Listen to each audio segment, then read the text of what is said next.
Hello, Old Testament fans. We are moving into a new part of the canon. As you remember, last time we talked about the Psalms, the beginning of the writings. We're going to move into the second subsection of the writings, the Ketuvim, in terms of the Jewish traditional division of the canon into three parts: the Torah, the five books of Moses, the Nevi'im, the prophets, and now we're going to move into the Ketuvim, or the writings. So, this is an interesting, at least to me and to Professor Yoder and to Professor Brown. All three of us are experts in wisdom literature. That's what we have focused our studies on for Old Testament studies. So you have a very wisdom-heavy faculty here.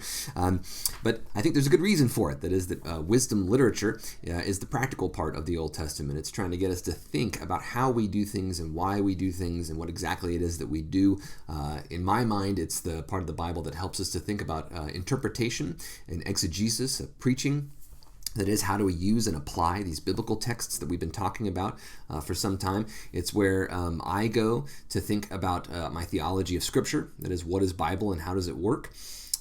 This is also where we go to think about how to respond to crises, and in the midst of our crisis right now, we will talk about books of crisis in particular in Job and Ecclesiastes. So the three books that we're going to focus on for wisdom literature in the Old Testament are Proverbs, Job, and Ecclesiastes. We'll be able to find little bits of wisdom and wisdom traditions that even are found in places like some of the prophets, that are found in some of the Psalms and so on. So you can find this perspective in lots of places. But really what we're talking about are these books, some of them also extra biblical, like the book of Sirach and the Wisdom of Solomon. Those are books that are in some Christian traditions, Bibles, but not in the Protestant tradition. Or at least in some Protestant traditions. I'm Episcopalian, so Sirach is Bible for me, but it's not Bible for some of y'all.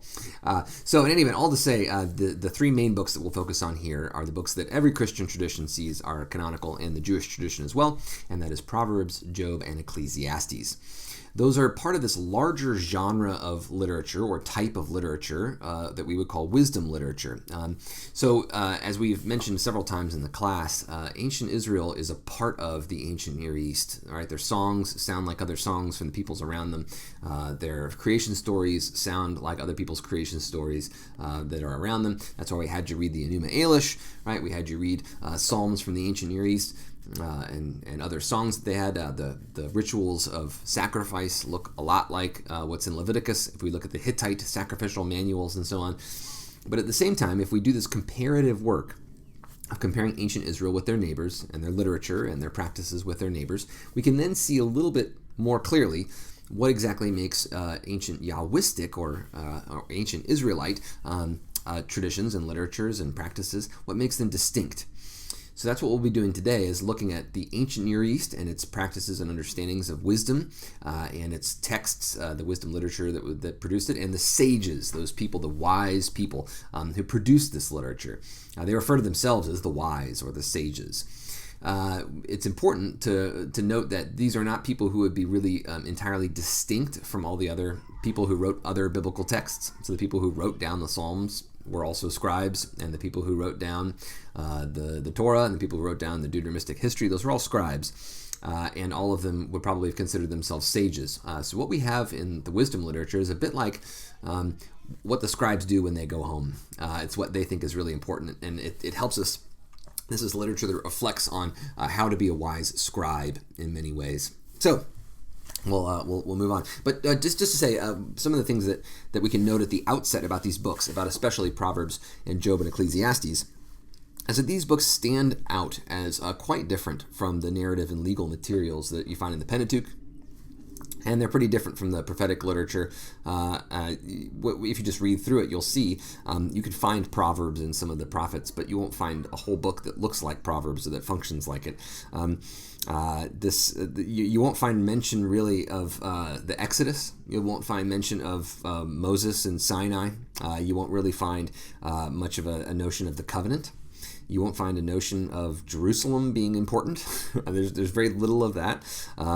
There's not much mention of the Davidic dynasty. I mean, I know that Solomon is associated with the wisdom literature, but there's not a lot of focus on him or on his personality or on the promises that we got in 2 Samuel 7, right? Those Davidic promises, those just aren't that important for the book of Proverbs and beyond.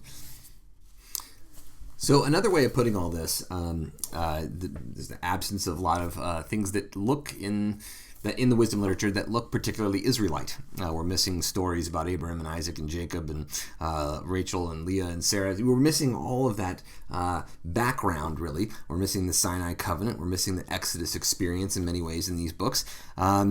What we would call salvation history, the history of Israel as a people. We're missing the covenantal, the focus on the covenant. So another way of putting this is that wisdom is really an international heritage in which Israel kind of has a share. Israel really sees the world beyond its borders and borrows liberally from the world beyond its borders in the wisdom literature. So we'll struggle a little bit with that theological issue there, that instead of thinking of itself as quite different, wisdom literature really does think of itself as a cosmopolitan literature that borrows from the neighboring cultures. And in many ways, we imagine that everyone in the world has something to share in terms of wisdom, and that we can borrow from those traditions. So if you really want to talk about interfaith dialogue, and wisdom literature in the Bible is doing that thousands of years before people had a word for it. So all to say, there seems to be kind of a general consensus, I would say, that the wisdom literature focuses on order.